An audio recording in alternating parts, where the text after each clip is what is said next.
Rompues aux arts divinatoires, ces jeunes femmes se disent sorcières. Elles croient en la magie pour communiquer avec le monde de l'invisible.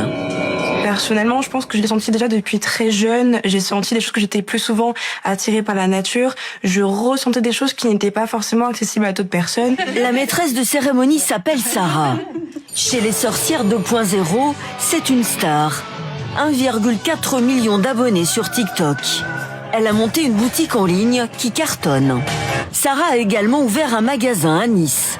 Caverne d'Ali Baba de la magie. De 8 à 14 euros, des pierres qui protègent. C'est du quartz rose qui favorise l'amour, la confiance en soi. Les traditionnels balais, grimoires ou encore chaudrons. On va, l'utiliser pour chasser symboliquement les énergies négatives. Mais aussi des bougies pour pratiquer des rituels à partir de 9 euros. Alors, vous avez les hommes et les femmes. Si c'est en lien avec l'amour, ça va plus être le vendredi. Si c'est en lien avec la communication, ça va plus être le mercredi parce que c'est le jour de Mercure.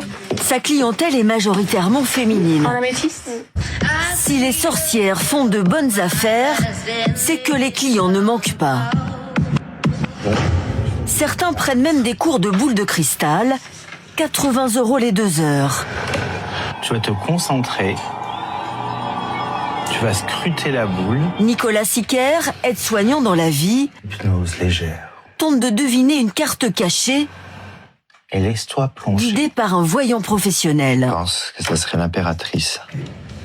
Bien joué, c'était l'impératrice, mais il faut rester modeste. Il faudrait avoir juste environ 9 fois d'affilée pour être sûr que c'est de la voyance que tu vas faire. Donc on va à boule de cristal. Ça aide beaucoup pour les gens qui vont avoir un état un peu d'anxiété, de stress. Un peu comme un psy, non?